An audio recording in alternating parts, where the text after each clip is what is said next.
안녕하세요. 저는 평범하게 살고 있는 30대 여성입니다. 기가 막히고 코가 막히는 사연을 가지게 되어 여러분께 공유하려고 지금 컴퓨터 앞에 앉았네요. 저는 이 사건으로 인해 오랫동안 고통받고 있고 그 고통으로 인해 아직도 심리치료와 정신과 약을 먹고 있습니다. 잊으려고 해도 쉽게 아픔이 지워지지 않네요. 세월이 지나면서 잊힐까 지금은 살던 곳을 떠나 지방으로 이사를 내려와 있습니다. 자연을 보고 있으면 그나마 숨을 트이는 것 같은데 가끔 그를 닮은 남자의 뒷모습을 보게 되는 날이면 숨을 쉴 수가 없을 만큼 공황 상태에 빠지곤 합니다. 저를 이렇게 만든 사람을 잊으면 좋겠지만 어쩌면 나에게는 유일한 피부치였을 사람을 잃고 가장 사랑하고 믿고 싶었던 사람에게 배신을 당하니 마음의 병이 쉽게 잊히지 않는 것 같아요. 조금은 긴 이야기가 될지 모르겠지만 제 사연을 공개하려면 저의 성장 배경을 소개해야 할 것 같아 간단하게 어릴 때부터 이야기하겠습니다. 저는 갓난아기 때 일반 가정에 입양된 입양아였습니다. 제가 8살 때까지는 키워주시는 부모님이 당연히 친부모님이신 줄 알고 컸고요. 물론 그만큼 사랑 또한 듬뿍 받으며 컸습니다.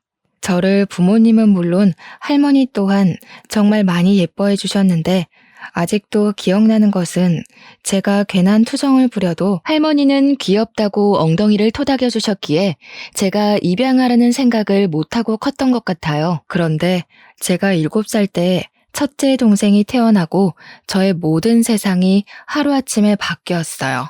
엄마가 어린 남동생을 병원에서 안고 와서 그 모습이 너무 예쁘고 귀엽던지 저는 바로 달려가서 포대기에 쌓여있는 동생의 볼을 살짝 쓰다듬었습니다. 그런데 옆에 있던 할머니가 제 손목을 휘어잡으며 떨어지라고 소리를 치시더라고요. 어린 동생은 큰 소리에 놀라서 울고 엄마 아빠는 할머니에게 애한테 왜 그러냐고 타박을 하셨죠. 저는 그때까지 아기가 너무 작고 약해서 내가 실수할까봐 그러나 보다 하고 아기 근처에 안 갔던 기억이 있어요. 동생을 안고 싶을 때마다 아빠한테 안겨 아기 만져보고 싶다고 투정을 부리면 아빠 손에 이끌려 겨우 동생의 손을 잡을 수가 있었어요. 그런데 1년 후 이번에는 엄마 아빠에게 또 딸이 생겼습니다. 연년생으로 아들과 딸이 한꺼번에 생긴 거였어요. 이제 동생이 저에게 둘이나 갑자기 생긴 상황이 놀랍기도 하고 당황스러웠죠. 또 만질 수 없는 애가 또 생겼으니까요. 엄마 아빠도 애 셋을 봐야 하니 부담스러우셨을까요? 그때까지 제 편을 들어주었던 엄마 아빠의 눈빛이 달라지셨어요. 저는 8살이었으니 당연했지만 너는 스스로 네 일을 해야지, 동생을 네가 봐야지 하는 요구가 늘어났습니다. 그래도 저는 드디어 동생들을 만질 수 있다는 생각에 더 신이 나서 알겠다고 잘 볼 수 있다 하면서 동생들과 놀아주었어요. 평생 혼자 살다가 남동생, 여동생이 생기니 너무 좋기도 했고 동생들이 너무 귀여웠거든요. 기저귀도 갈아보고 이유식도 먹여보고 같이 목욕도 하고 그때까지는 제 친동생이라서 제가 돌본다고 생각을 했습니다. 그렇게 그날도 동생들과 신이 나게 놀고 있는데 할머니가 집으로 오셨습니다. 현관문을 열고 들어오시며 저를 보면서 인상을 찌푸리시더라고요. 그리고 바로 안방으로 들어가셨습니다. 그런데 부모님과 할머니의 말이 방문 밖으로 새어나오더군요. 아니, 왜 쟤는 아직도 여기에 두는 거냐? 첫째 낳으면 바로 다시 보낸다고 하지 않았어? 이제 둘째까지 있는데 언제까지 거두고 살 거야? 당장 내보내. 애 셋을 어떻게 보려고 하냐? 너희 형편에 애 셋을 어떻게 키워? 어머니, 그래도 이제껏 친자식처럼 키웠는데 어떻게 친자식 생겼다고 바로 파양을 합니까? 그래도 애들 잘 돌보고 말도 잘 들어요, 이제. 그 말은 그만하세요. 아니, 너는 그렇게 물로 터져서 안 된다는 거야, 응? 처음부터 내가 쟤의 입양을 허락한 건 남의 자식 키우면 하늘이 간복해서 부부에게 애를 준다는 그거 하나 때문에 허락한 거다. 그런데 이제 친자식 둘이나 생겼는데 언제까지 저 애를 돌볼 거야? 제 역할이 끝났으면 다시 제자리로 돌아가는 게 당연하지. 당장 돌려보내. 어머니, 제가 연년생을 한꺼번에 낳다 보니 애 둘을 한꺼번에 돌보기가 너무 힘들어요. 유라는 애들 돌보라고 시키면 되니까 그냥 두세요. 그럼 제 키우는 밥값은 하는 거 아니겠어요? 지금도 학교 다녀오면 애들 씻기고 밥 먹이고 하는 건 유라가 다 해요. 그냥 어린 보모 하나 둔다고 생각하세요. 저는 그 말을 듣고 제가 입양하라는 사실과 이 집에 아직도 남아있는 건 동생들을 돌보는 보모가 필요했기 때문이라는 것을 알게 되었습니다. 그리고 제 역할을 제대로 하지 못하면 이 집에서 쫓겨나야 한다는 사실도 알게 되었죠. 어떻게든 다시 이 집의 가족이 되려면 저는 착실히 제 역할에 충실을 해야 했습니다.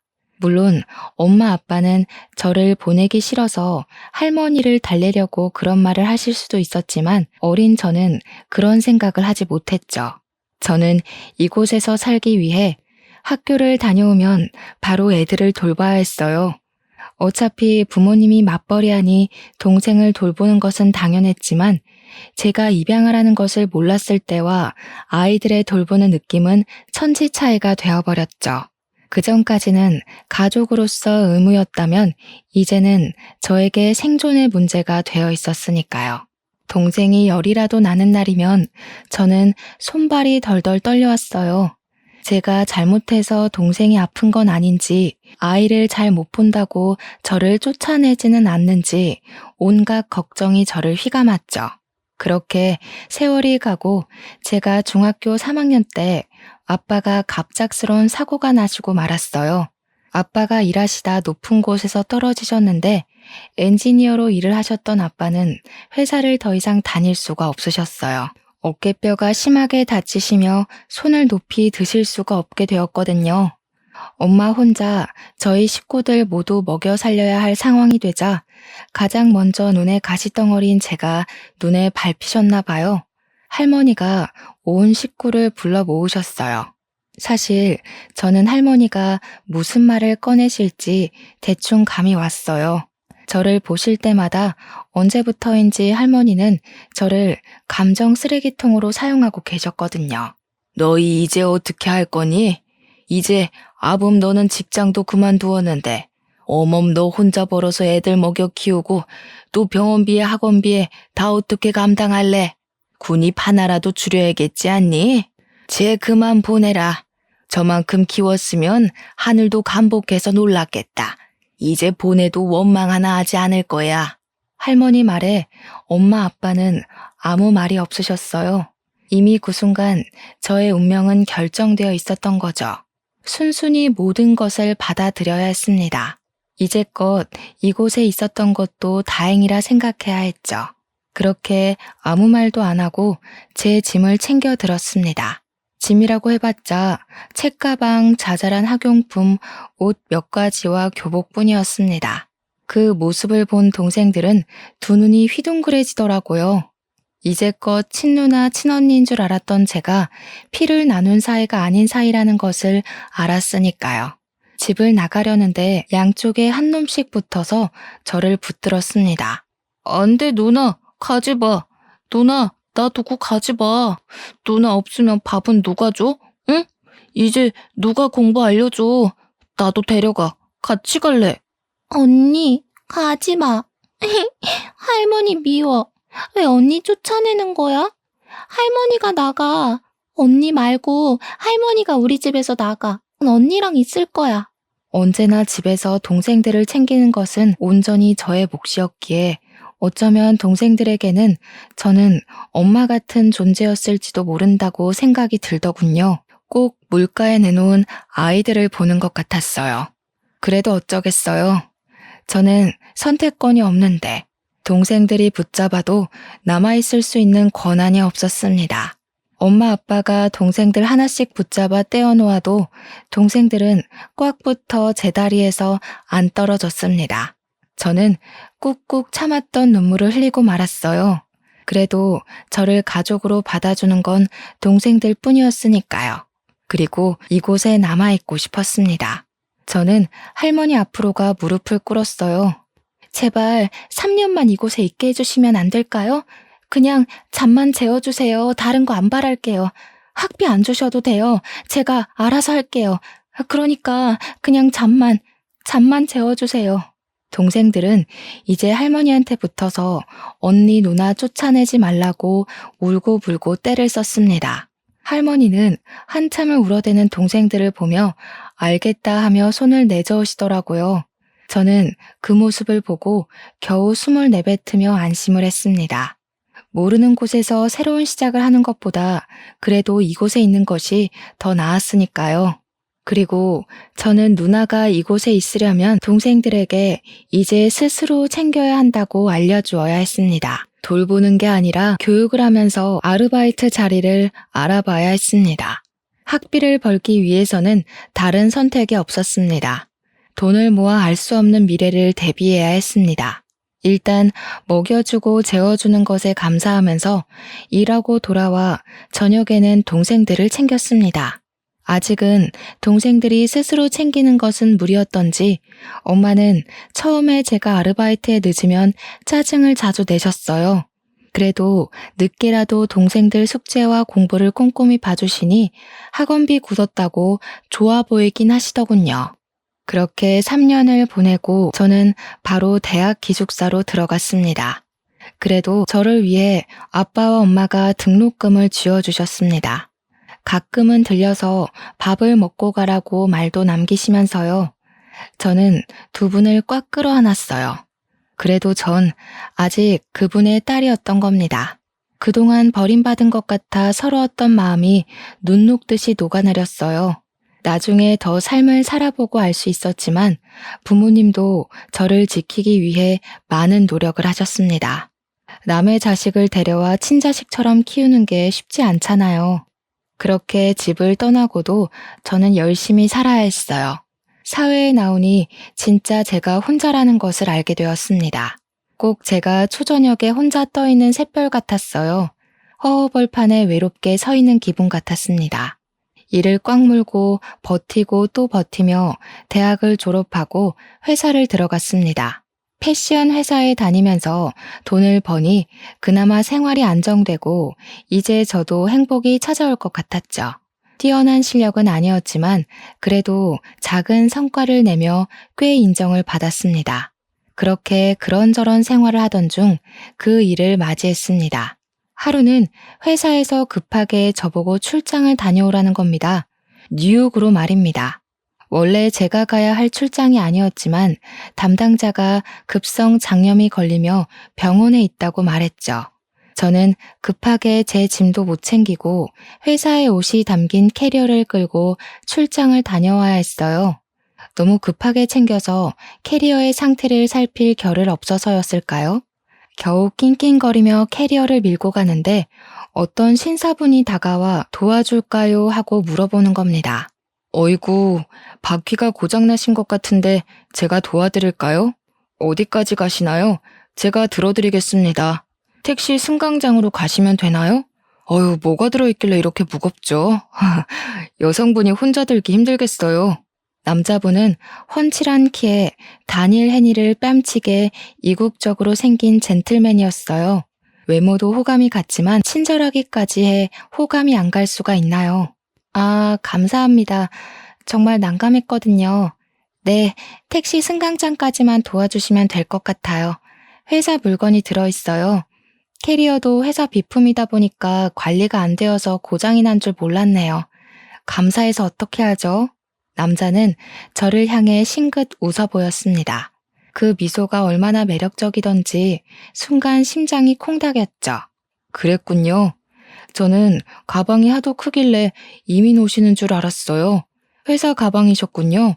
이렇게 무거운데 여자 혼자 보내다니 너무하네요. 제가 아니었으면 큰일이었겠어요. 그는 택시 트렁크까지 가방을 친절하게 넣어주었습니다. 감사하다고 남자에게 인사를 남기고 택시를 타서도 택시 뒷창으로 그를 힐끔거리면서 쳐다봤어요.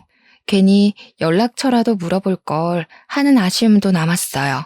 그렇게 며칠을 지나지 않아 저는 다시 그 남자를 만났습니다. 그때 저는 회사 직원들과 회사 앞 카페에서 커피를 마시러 들렀을 때였습니다. 한참 커피를 주문하고 있는데 뒤에서 하는 소리에 돌아보니 바로 그 남자가 테이블에 앉아 있는 겁니다. 저는 너무 반가운 마음과 저를 한눈에 알아본 그를 보고 깜짝 놀랐죠. 그때는 정말 아주 잠깐이었으니까요. 저는 회사 직원들에게 먼저 가라고 하고 그에게 다가갔습니다. 어머, 이곳에서 다 뵙네요? 여기는 무슨 일 때문에 오신 거예요? 그때 도와주셔서 정말 감사해요. 덕분에 큰 문제 없이 다시 회사로 돌아왔습니다. 다행이네요. 안 그래도 그렇게 보내놓고 정말 걱정이 많았거든요. 그런데 이렇게 또 만난 거 보니 우리 혹시 운명인가요? 우연히 반복되면 운명이라고 하잖아요. 그는 그렇게 이야기하며 저를 보고 씩 웃는 겁니다. 정말 이국적으로 생긴 또렷한 이목구비가 제 눈에 한눈에 들어왔죠. 사람이 이렇게 잘생겨도 되는 건지 의심이 될 정도였어요. 그것도 그런데 저에게 우연히 반복되면 운명이라고 말을 하자 웃음이 나왔죠. 어머, 우연히 운명이 되려면 3번이 겹쳐야 한대요. 저희는 1번이 부족한 것 같은데요. 이거 어쩌죠? 아직 운명이 되지 못했네요. 제가 혹시 마음에 드세요? 그는 긴 목을 기다란 손가락으로 긁적이며 멋쩍게 웃더라고요. 아유, 전 그날 당신을 그렇게 보내서 너무 후회해서 방금 보고 너무 좋아했는데 저만 아쉬웠나 보네요. 겨우 생각한 말인데. 그럼 그 한 번의 우연은 제가 운명으로 만들 테니까 우리 만나볼래요? 바로 앞에 잘생긴 얼굴로 고개를 내밀며 바라보는 남자를 거절할 수가 없었어요. 일단 그는 너무 잘생겼고 젠틀한 매너를 가졌었으니까요. 우리는 그날 바로 연인이 되었습니다. 저 또한 혼자 오랫동안 홀로 지냈기에 누군가를 만나는 게 너무 설렜죠. 정말 그는 저를 아껴주고 사랑해주는 게 느껴졌어요. 만나면 그는 제 얼굴을 뚫어져라 쳐다보는 겁니다. 제가 얼굴에 뭐가 묻었냐고 물어보면 그는 웃으며 그냥 씩 미소를 짓더라고요. 그냥 얼굴만 봐도 좋다고요. 그때는 그의 말을 그냥 곧이곧대로 믿었던 것 같아요. 저를 너무 사랑해서 그렇게 본다고 말입니다. 그는 미국 교포 어머니와 미국인 아버지에서 태어난 혼혈이라고 하더군요. 그래서 그렇게 뚜렷한 이목구비를 가졌나 봐요. 바로 아래로 2살 어린 여동생이 있다고 말도 해주었어요. 아버지는 그가 15살 때 돌아가셨다고 했습니다. 저에 대해 물어봐서 제가 입양하라는 말을 해주었어요. 어릴 때 있었던 일을 말하면 그는 손을 꽉 잡아주면서 자기와 함께하면 절대 그런 일 다시 겪지 않을 거라고 하는 겁니다. 맞잡은 손이 얼마나 따뜻한지 저는 그의 말을 들으면서 제 마음의 응어리가 녹아내리는 것 같았어요. 이제 정말 인생을 함께할 사람을 만났다고 생각했죠. 이제 외롭지 않아도 된다고 생각했어요. 그렇게 그와 만난 지 3달쯤 되었을까요? 그가 저와 결혼하자고 말을 했습니다. 유라야, 우리 결혼할까? 이렇게 너의 얼굴 보고 있는 것도 너무 좋은데 너와 매일 함께 잠을 자고 아침에 일어나고 싶어. 나랑 결혼해 줄래? 전 그 사람 말에 아무 말도 못하고 입을 우물거렸죠. 그 사람을 사랑했지만 만난 지 3달도 안 되어 결혼을 하는 건 너무 이르다고 생각했죠. 그렇게 급한 문제가 아니라고 생각했습니다. 물론 그와 가족이 된다는 건 너무 설렜죠. 항상 진짜 가족을 가지고 싶었으니까요. 하지만 결혼하자는 그의 말에 괜히 고민이 되더군요. 우리 만난 지 3달밖에 안 됐는데 너무 이른 거 아닐까? 물론 나도 당신을 사랑하고 같이 있고 싶지만 그래도 결혼은 신중해야 하지 않을까? 시간을 두고 조금 더 생각해보자. 내가 너를 빨리 아내로 맞이하고 싶어서 그래. 자주 만나서 이렇게 얼굴 보는 건 좋은데 매일 만나는 것도 아니고 나는 매일 너랑 얼굴 마주하고 싶은데 우리 결혼하자. 응? 내가 잘해줄게. 지금보다 더 많이 사랑해줄게. 가족을 갖는 것에 확신이 서지 않아서였을까요? 저는 결국 그때는 그에게 결혼하겠다고 확답을 하지 못했습니다. 아무리 생각해도 만난 지 3달 만에 결혼하는 것은 이른 것 같았어요. 주위의 동료에게 물어보니 결혼정보 회사를 통해 만나 결혼하는 경우에는 딱 3번 보고 결혼하는 경우도 있다고 하더군요. 아는 사람은 1달 만에 결혼해서 10년 넘게 잘 살고 있다. 사람마다 케바케다. 이렇게 말을 하는 겁니다. 그때 당시 정말 고민을 많이 했습니다. 그에게 바로 결혼하겠다고 못하는 게 너무 오랫동안 혼자 지내서 그런 것은 아닌지, 그를 믿어야 하지만 사람을 믿는 믿음이 부족해서 그런 것은 아닌지 걱정이 되었죠. 하지만 저를 간절히 바라는 그를 배신하고 싶지 않았어요. 그 또한 쉽게 꺼낸 말이 아닐 테니까요. 저는 그와 만나서 결혼하자 하고 말했습니다. 그는 활짝 웃으며 저를 꽉 끌어안았습니다. 정말? 우리 진짜 결혼하는 거지? 사랑해 유라야, 내가 정말 잘할게. 진짜 좋은 남편이 될 수 있어. 나 정말 노력할 거야. 우리 그럼 결혼식은 언제 올릴까? 아니다. 결혼식이야 언제든 할 수 있으니 혼인신고부터 할까? 그는 그렇게도 저와 결혼하는 게 좋았던 걸까요? 저는 너무 앞서가는 그의 손을 꽉 잡았습니다. 진정 좀 해. 일단 부모님들께 결혼 허락을 맡아야지.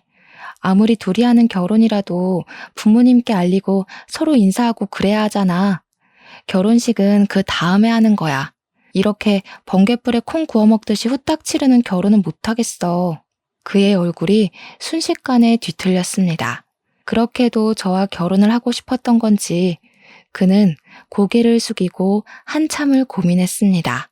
그러다가 나직이 긴 숨을 내뱉었습니다. 알겠어, 그럼. 부모님 만나면 정말 바로 결혼하는 거야? 다른 말 하기 없어.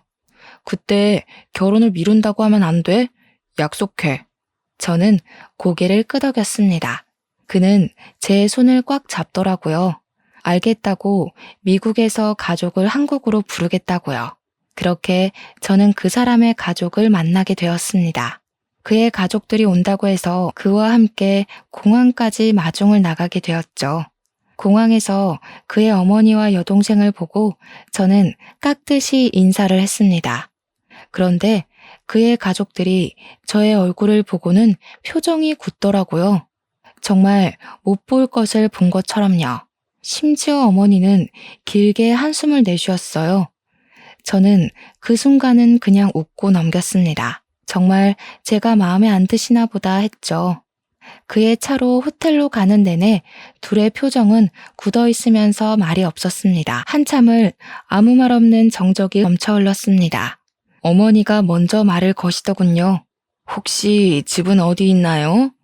부모님은 계시나요? 형제는 있어요? 그동안 어떻게 지냈어요? 태어난 연도하고 생일은 어떻게 되나요? 아이고, 참 물어볼 질문이 많네. 저는 그래도 어색한 분위기 속에서 어머님이 어렵게 물어보는 것 같아서 성실히 답을 해드렸습니다. 집은 지방이고요. 부모님은 2분 다 계세요. 형제는 제 밑으로 남동생, 여동생 이렇게 둘이 있고 또 그때 그가 어머니께 화를 내며 제 말을 끊었습니다. 어머니, 왜 그런 질문을 하세요? 제가 다 전화로 알려드렸잖아요. 이제 그런 거 그만 물어보세요. 이 사람 불편하게 왜 그런 질문을 하는 거예요? 유라야, 내가 다 말씀드렸어. 이제 그만 말해도 돼. 다시 차 안에 어색한 침묵이 흘렀습니다. 저는 당시에 가족 사이가 나쁜가 보다 하고 넘겼습니다. 그리고 그가 정말 제가 불편할까봐 그런 거라고 생각을 했죠. 호텔로 내려다주고 돌아가는 길에도 그는 제 손을 꽉 잡고서 기분 나쁘진 않았는지 또 물어보더라고요. 이렇게 저를 챙겨주는 게 고맙기만 했죠. 그렇게 가족이 모인 상견례가 시작되었습니다.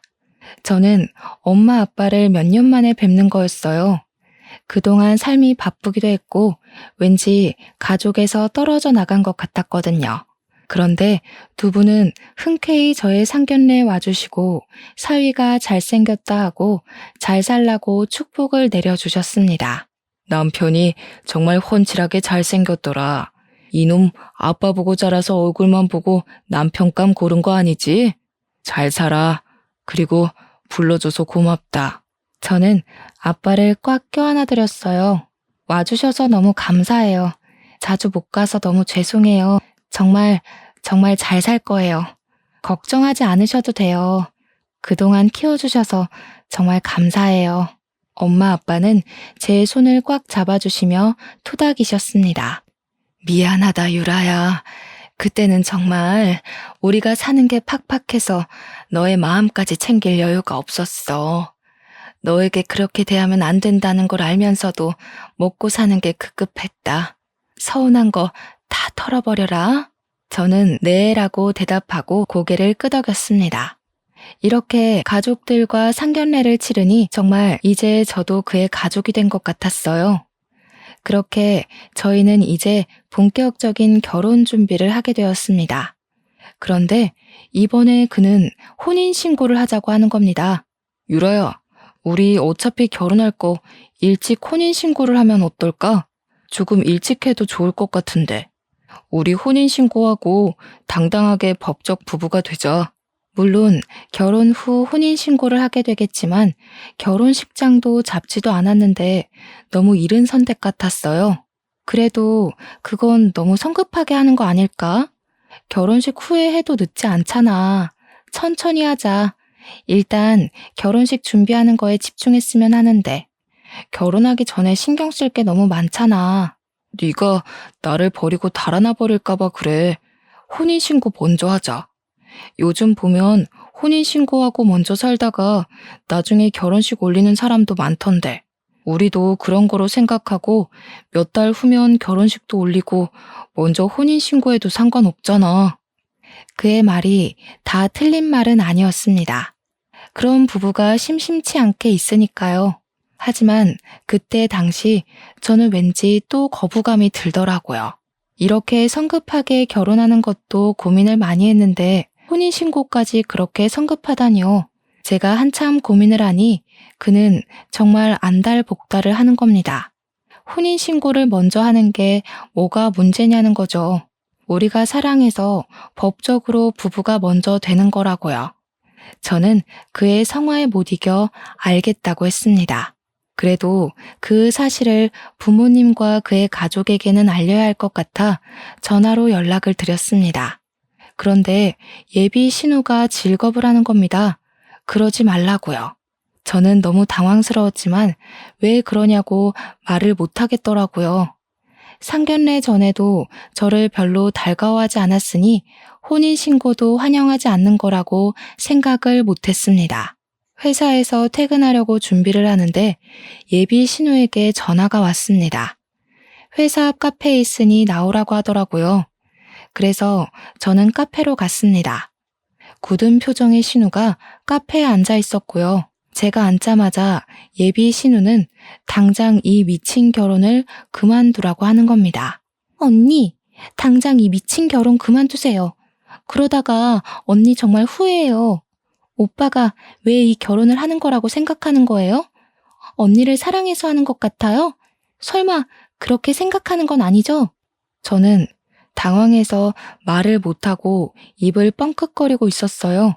아무리 마음에 안 든다고 저렇게 말할 것까진 없잖아요. 그때 그가 어떻게 알았는지 저희에게 다가와 저의 손을 와락 잡아서 자리에서 일으켜 세웠어요. 너 무슨 말이 그래? 유라에게 왜 결혼을 그만두라고 하는 거야? 내가 유라를 사랑하지 그럼 안 그렇다는 말이야? 이런 말 할 거면 너 당장 미국으로 돌아가. 그의 여동생은 그를 날카롭게 쏘아보더라고요. 내가 왜 오빠가 이 언니 만나는지 모를 것 같아? 오빠 아직도 그러는 거지? 아직도 안 고쳐진 거야? 그렇지. 오빠가 이 언니랑 결혼하는 거 제니퍼 때문이잖아. 그의 손이 예비 신우의 뺨을 날카롭게 지나쳐 갔습니다. 너무 놀라 손으로 입을 막고 두 눈을 동그랗게 뜨는 사이에 저는 그의 손에 이끌려 카페를 나서고 있었습니다.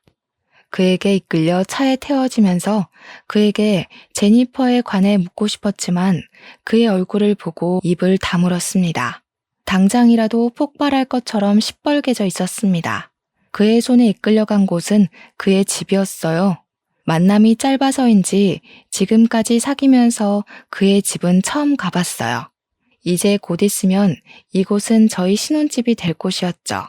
그는 집에 오자마자 저를 와라 끌어안았습니다.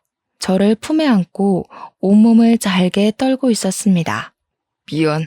난 정말 너를 놓치기 싫은데 이렇게 보기도 아까운데 우리 가족은 나의 결혼을 받아들이기 너무 싫은가 봐. 난 유라 너만 있으면 돼. 그럼 우리 가족도 버릴 수 있어. 내 옆에 있어 줄 거지? 저는 그의 등을 토닥였습니다. 저를 간절히 바라는 그의 마음을 잘 알 것 같았어요. 저도 그와 같은 마음이었으니까요.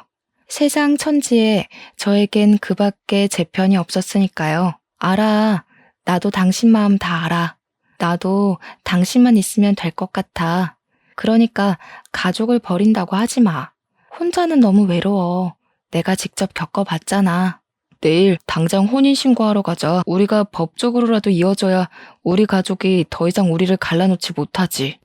오늘은 이곳에서 자고 내일 아침에 바로 가서 혼인신고하자. 알겠어. 내일 당장 하자. 당신이 원하면 나도 좋아. 그러니까 이제 동생한테 손찌검하지 마. 나 아까 너무 무서웠어. 그는 저를 꽉 끌어안고 알겠다고 하더군요. 내일이면 그와 정말 부부가 된다고 생각하니 마음이 뭉클해지더군요. 그동안의 걱정이 참 무색해졌습니다. 그렇게 그의 집에 하루를 보내게 되고 이제 우리의 신혼집이 될 집을 구경하게 되었어요. 그렇게 안방의 옷장 문을 열었는데 하얀 웨딩드레스가 들어있었죠. 저는 정말 깜짝 놀랐어요. 순간 소름이 돋아 올랐던 것 같아요. 옷장에 있는 웨딩드레스라 참 기묘하게 다가오잖아요. 누가 옷장에 웨딩드레스가 있을 거라고 생각이나 했겠어요. 저는 드레스를 들고 가서 그의 앞에 내밀었어요. 이거 뭐야? 언제 이걸 준비한 거야? 혹시 내 거야? 이걸 왜 옷장에 넣어둔 거야? 혹시나 나를 위해 준비한 것인지 물어보고 싶었어요. 이곳에 있으니 당연히 제 것이라고 생각했으니까요. 그는 다가와서 저를 보며 싱긋 웃는 겁니다. 나의 신부를 위해 미리 준비했지. 너와 참 잘 어울릴 것 같아서. 입어볼래? 참 잘 어울릴 거야. 너를 생각하면서 고른 드레스니까. 저는 다시 드레스를 바라보았어요. 그런데 드레스가 유행이 지난 디자인이었습니다. 최신 유행하는 디자인은 아니었지만 그래도 저를 위해 준비했다고 하니 순간 설레더군요. 이렇게 드레스를 준비할 정도로 저와 결혼을 원했다고 생각을 했으니까요. 저는 드레스를 가지고 가서 입어보기로 했어요. 안방으로 들어가서 드레스를 입고 살짝 치마를 들었는데 치맛단 끝 속치마에 갈색 얼룩이 보이는 겁니다. 치마를 들여 안쪽을 보니 핏자국이 더 선명하게 보였어요. 오래되어 갈색으로 변색된 핏자국에 저는 온몸에 소름이 쫙 끼쳐서 서둘러 방문을 걸어 잠가 버렸습니다. 그가 문을 잠그는 소리를 들었는지 문고리를 쥐고 흔들면서 말했습니다. 제니퍼, 무슨 일이야? 무슨 일 있어? 문 좀 열어봐. 제니퍼, 왜 문을 잠근 거야? 문 열어. 왜 문을 잠근 거냐고. 그의 목소리가 선명하게 제 귓속으로 파고 들어왔습니다. 제니퍼라니. 그의 입에서 나오는 이름은 분명 제니퍼라는 이름이었어요. 저는 온몸에 닭살이 올라오자 문 옆에 서랍장을 밀어 문 앞에 가져다 놓았죠. 그리고 침대 위에 벗어놓은 제 옷에서 핸드폰을 꺼내 예비 신우에게 전화를 걸었어요. 그는 아직도 문 앞에서 문을 두드리며 제니퍼를 찾고 있었죠. 여보세요? 저예요. 지금 그의 집인데 그가 저를 제니퍼라고 불러요. 도대체 제니퍼가 누구죠? 지금 그를 피해 안방에 혼자 있어요. 예비 신우가 길게 숨을 내쉬더군요. 그리고 저에게 충격적인 이야기를 들려주었어요. 제니퍼는 오빠가 사랑한 첫사랑의 이름입니다. 둘은 8년을 사귀고 결혼을 약속한 사이였어요. 그런데 갑자기 죽어버려서 오빠가 아주 힘들어했어요. 당신하고 많이 닮았어요. 아니, 저도 처음 당신을 봤을 때는 당신이 혹시 제니퍼가 아닌가 착각을 했습니다. 그녀의 말에도 저는 이해가 가지 않았죠. 아무리 닮았다고 해도 사람을 착각한다는 게 말이 안 되잖아요. 아무리 닮아도 사람을 착각하다니 말이 안 되잖아요. 그리고 그 사람 집에 웨딩드레스가 있던데 혹시 이것도 제니퍼의 드레스인가요? 혹시 당신은 자신이 쌍둥이라는 것을 모르고 있었나요? 제니퍼는 자신이 아기 때 한국에서 입양이 되었다고 일란성 쌍둥이 동생이 한국에 남아있다고 항상 말했습니다. 혼자 미국으로 입양되었다고요. 언젠가 당신을 만나러 한국으로 가겠다고 말했었습니다. 저는 그때까지 저에게 쌍둥이 언니가 있다는 걸 모르고 살았습니다. 결국 그가 사랑한 건 제가 아닌 죽은 언니였던 거죠. 그때 그가 문을 밀어내고 방 안으로 들어왔습니다. 문고리가 이미 망가져 헐렁거리더군요. 그는 저를 보며 미소를 지었습니다. 저는 그를 피해 뒷걸음쳤습니다. 그는 제게 다가와 어깨를 꽉 잡더군요. 제니퍼, 돌아왔구나. 드디어 나에게 다시 돌아왔어. 얼마나 이 순간을 기다렸는지 알아? 그때 정말 미안했어. 혹시 많이 아팠어? 너를 아프게 하고 싶지 않았는데 용서해 줄 거지? 이미 그의 눈에는 저는 없었어요. 그의 앞에서 있는 것은 제니퍼인 저의 언니였습니다. 저를 껴안는 그를 밀쳤습니다. 나는 제니퍼가 아니야. 제대로 봐. 난 김유라라고. 당신이 말하는 제니퍼는 이미 죽었어. 이제껏 나를 사랑한 게 아니라 언니를 사랑해서 나를 좋아한 거야? 어떻게 이럴 수가 있어? 순간 그의 얼굴이 뒤틀렸습니다. 그러더니 제 발밑에 무릎을 꿇으며 손을 싹싹 비는 겁니다. 아니야, 미안해 유라야. 내가 잠깐 정신이 나갔나 봐. 내가 사랑하는 건 네가 맞아. 착각하지 않았어, 정말이야. 내가 너를 얼마나 원하는데. 저는 그 순간 그에게 벗어나야겠다고 생각하고 밖으로 뛰쳐나갔습니다. 그는 뒤에서 저를 확 잡으면서 놓지를 않더라고요. 그리고 그대로 포개져 바닥으로 꼬꾸라져 쓰러졌습니다. 그는 저를 위에서 짓누르며 얼굴을 바짝 들이밀었습니다. 나에게서 도망 못 가. 왜 나를 벗어나려고 하는 거야? 내가 너를 얼마나 사랑하는데. 너도 제니퍼도 왜 날 도망가려고 하는 거야? 내가 얼마나 사랑해줬는데. 미쳤어.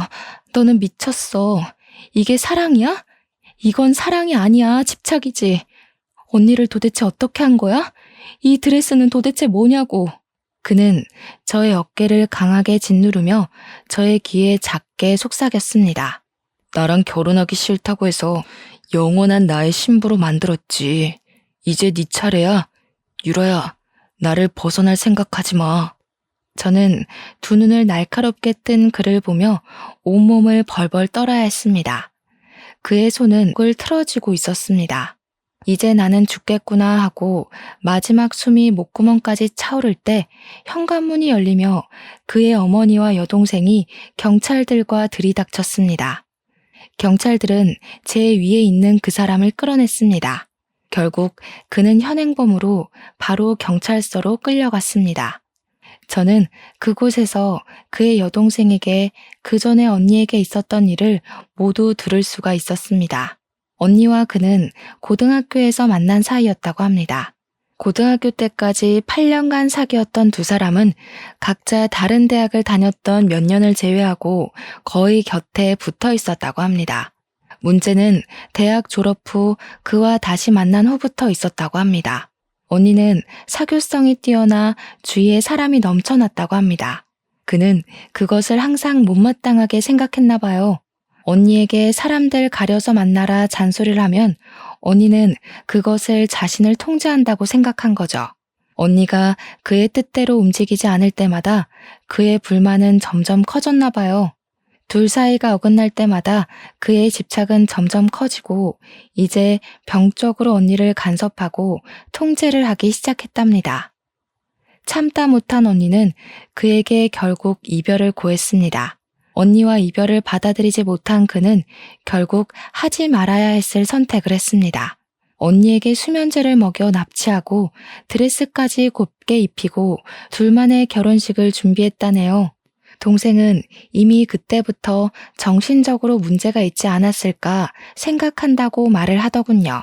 잠에서 깨어난 언니는 자신의 모습에 소름 끼쳐하며 그와 크게 싸웠나 봐요. 그리고 집 밖으로 달아나는 언니를 차로 쫓아간 그는 언니를 차로 치워버렸습니다. 언니는 쇼크로 그 자리에서 기절하게 되었고 그는 놀라서 언니를 차에 태워 병원으로 이동했지만 갈비뼈가 부러져 폐를 깊게 찌르는 바람에 언니는 결국 사망에 이르렀다고 합니다. 언니의 장례를 치르고 그는 사랑하는 사람을 죽였다는 죄책감과 집착 대상이 사라지며 심한 정신착란을 일으켰다는군요. 언니를 차로 치었지만 사고 후 살리려고 병원까지 이송까지 한 점을 생각해서 교도소가 아닌 정신병동에서 5년을 살고 출소를 했다고 하네요. 그리고 그는 치료 후 평범하게 일상으로 돌아와 한국으로 출장차 왔다가 우연히 저를 발견했다고 합니다. 언니랑 똑같이 생긴 저를 보고 제니퍼가 살아왔다고 전화를 했더랍니다. 가족들은 아니라고 그 사람은 제니퍼의 쌍둥이 동생이 아니냐 하고 걱정을 했는데 다행히 그때 그는 정신줄을 꽉 붙들었나 봐요. 그래서 걱정을 한시름 덜고 있었다고 합니다. 정신적인 문제가 치료가 다 되었다고 생각을 한 거죠. 나중에 경찰 조사에서 그는 처음부터 캐리어를 이용해 저에게 접근했다고 했답니다. 한 달 정도 먼저 저를 지켜보면서 접근할 기회를 엿봤다고 했다더군요. 그 후에도 그는 저를 감시하고 통제 안에 넣으려고 했다고 합니다. 언니에게 보인 집착을 저에게도 보인 거죠. 결국 그가 처음부터 사랑한 건 제가 아닌 죽은 언니였던 겁니다. 저의 모습에서 언니를 보고 좋아하고 사랑했던 거겠죠. 저는 다시 그를 찾아가서 말을 해봐야 하는 건지 고민을 했습니다. 가서 말을 한다고 무슨 의미가 있는지 고민을 했지만 완벽한 이별을 고하기 위해 저는 그가 있는 구치소를 찾았습니다. 그는 구치소의 교도소복을 입고 제 앞에 앉았습니다. 보기 좋네. 구치소 밥이 잘 나오나 봐. 사실 찾아올까 오지 말까 고민을 참 많이 했어. 우리가 더 이상 할 말이 남아있을까 하고 말이야. 하지만 묻고 싶더라고. 정말 나를 사랑하지 않았어? 한 번도 나를 사랑한 적 없어? 나한테서 언니를 보고 그동안 좋아한 거야? 처음에는 그랬던 것도 같아. 너를 처음 보는데 제니퍼가 살아 돌아온 것 같았으니까. 보면 볼수록 그녀가 떠올랐어. 그리고 너를 만나면서 너희는 결국 다른 사람이라고 생각했어. 좋아하는 거 싫어하는 게 너무 다르더라. 그리고 너의 모습이 더 좋았어. 제니퍼는 항상 강하고 당당하고 사람 좋아했지만 너는 반대니까 오히려 나랑 더 맞는다고 생각했어. 오히려 제니퍼가 나를 너에게 보내주지 않았나 생각했어. 확실한 건 마지막은 너를 사랑했다는 거야. 그의 마음에 움찔거렸습니다. 마지막은 저를 사랑했다는 그의 말을 믿고 싶었을까요? 저는 두 손을 꽉 쥐고 마지막을 고했습니다. 그랬구나. 그래도 사랑했다니 나도 그 사랑에 답을 해줘야겠네. 우리는 여기서 이제 헤어지는 거야. 시작했으니 끝도 있어야지. 다시는 우리 마주치지 말자. 다시는 서로를 만나도 모르는 사람인 거야. 우연히 만나도 우리는 운명이 아닌 거야. 고개를 숙이고 울먹이는 그를 두고 자리에서 일어났습니다. 나중에 들은 말은 다시 정신착란 현상을 일으켜 정신감호소로 이송되었다더군요. 저 또한 공황장애가 찾아와 정신과 치료와 약을 먹게 되었죠. 그리고 언젠가 한 번도 본 적이 없는 저를 닮았다는 언니가 묻혀있는 미국으로 가서 그녀를 만나고 싶네요. 어쩌면 언니가 저를 그에게서 구해주려고 그 웨딩드레스에 핏자국을 남겼나 싶기도 해요. 세상에는 기가 막히는 우연이 많다지만 어쩌면 사람에 의해 만들어지는 운명도 있나 봐요. 그것이 가져올 운명이 좋은 것인지 나쁜 것인지 결국은 끝까지 가봐야 알겠지만요. 간절함이 집착에 가까워져 올 때는 항상 주의를 기울여야 할 것 같아요. 과한 건 모자란 것만 못하다고 하잖아요. 여러분도 자신이 사랑하는 사람이 어떤 사랑을 바라는지 한 번쯤은 눈여겨보셨으면 좋겠네요. 긴 사연 읽어주셔서 감사합니다.